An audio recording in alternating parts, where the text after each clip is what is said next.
નારી તું નારાયણી કહેવાય છે. ગુજરાત સરકારે હવે આ સૂત્રને તેના વહીવટી તંત્રમાં પણ લાગુ કરવા જઈ રહી છે.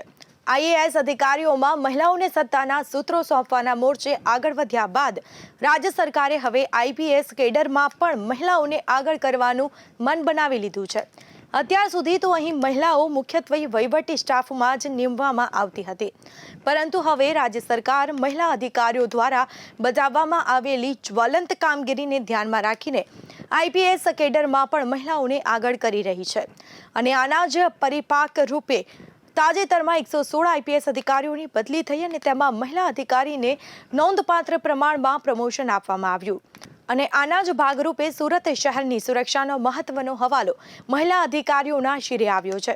તેથી કહી શકાય કે સુરત શહેરમાં માં જગદંબાનો પ્રતાપ જોવા મળશે અને મહિષાસુરોનો વધ થશે. રાજ્યમાં 116 આઈપીએસની સાગમટે બદલી કરવામાં આવી અને તેમાં સુરતના 8 મહિલા આઈપીએસને પોસ્ટિંગ અપાયું.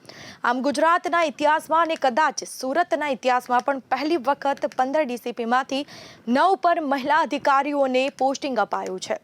સુરત શહેરમાં જ્યાં ગુનાખોરી વધારે છે ત્યાં પાંડેસરા અને અલથાણામાં ડીસીપી તરીકે મહિલાઓને પોસ્ટિંગ અપાયું.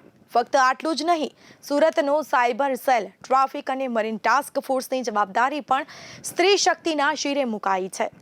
સુરત શહેરમાં ડોક્ટર નિધિ ઠાકુરને ડીસીપી ઝોન 4, ડોક્ટર કાનન દેસાઈને ડીસીપી ઝોન 2, શેફાલી બરવાલાને ડીસીપી ઝોન 7, પન્ના મોમાયાને ડીસીપી ટ્રાફિક, વિશાખા જૈનને સાયબર સેલના ડીસીપી અને જુલી કોઠિયાને સ્પેશિયલ બ્રાન્ચના ડીસીપી તેમજ ભક્તિ ડાભીને ડીસીપી હેડક્વાર્ટર, અનુપમ ટ્રાફિકના ડીસીપી, જ્યારે શ્રેયા પરમાર મરીન ટાસ્ક ફોર્સના ડીસીપી બનાવાયા છે. સુરતના ગુનાખોરી માટે જાણીતા પાંડેસરા અને અલથાણામાં ડીસીપી ઝોન 4 નિધિ ઠાકુર કાયદો અને વ્યવસ્થા સંભાળે છે. આ વિસ્તારમાં શાંતિ અને સુરક્ષા જાળવનારને તો નોબેલ પ્રાઇઝ આપવી જોઈએ તેવું સ્થાનિકો કહે છે. આ બતાવે છે કે આ વિસ્તાર કેટલો સંવેદનશીલ છે. આ પ્રકારના સંવેદનશીલ વિસ્તારની સુરક્ષા નિધિ ઠાકુર જેવા અધિકારીના હાથમાં મૂકીને સરકારે બતાવ્યું છે કે તેમને મહિલા શક્તિ ઉપર કેટલો વિશ્વાસ છે.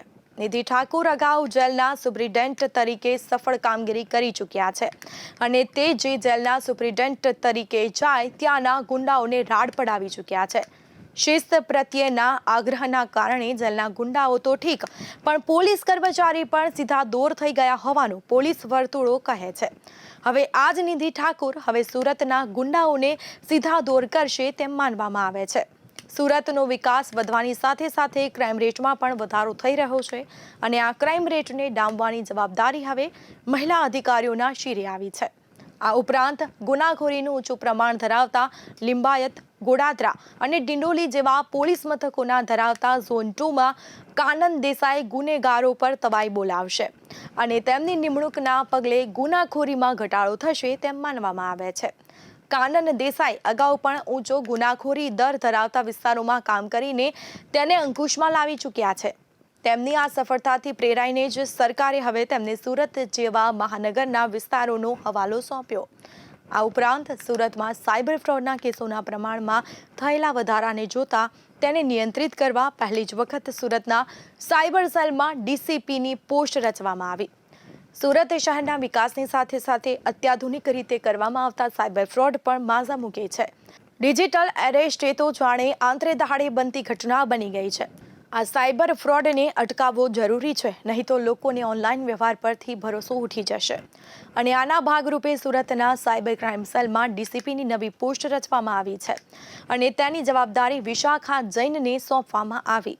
તેમની નિમણૂકથી સાયબર ગુનાખોરી અંકુશમાં આવશે તેમ મનાય છે. તેઓ અગાઉ દાહોદમાં SRPFમાં કામ બજાવી ચૂક્યા છે. આ આખો ઘટનાક્રમ દર્શાવે છે કે આ મહિલા અધિકારીઓએ વિપરીત સ્થિતિઓ અને વાતાવરણ વચ્ચે પણ તેમની આગવી કુનેહથી નવો માર્ગ કંડાર્યો છે. અત્યાર સુધી સોંપાયેલી જવાબદારીઓ નિભાવવામાં મહદઅંશે સફળ રહેવાના કારણે રાજ્ય સરકારનો પણ મહિલા અધિકારીઓ પર વિશ્વાસ વધ્યો છે અને તેના કારણે સરકારને પણ તેમને વધુ મોટી જવાબદારી સોંપવાનો વિશ્વાસ આવ્યો છે. આ બતાવે છે કે આગામી દિવસોમાં વર્તમાન મહિલા અધિકારીઓ હાલમાં છે તેના કરતાં પણ વધારે ઊંચા હોદ્દા ઉપર જોવા મળે તો આશ્ચર્ય નહીં થાય. જો કોઈ મહિલા ગુજરાતની મુખ્યપ્રધાન બની શકતી હોય તો પછી આઈપીએસ બનતા તેને કોણ રોકે? આ મહિલા અધિકારીઓની સફળતા આગામી દિવસોમાં વધુને વધુ મહિલા અધિકારીઓની ભરતીનો માર્ગ મોકળો કરી શકે તેમ છે.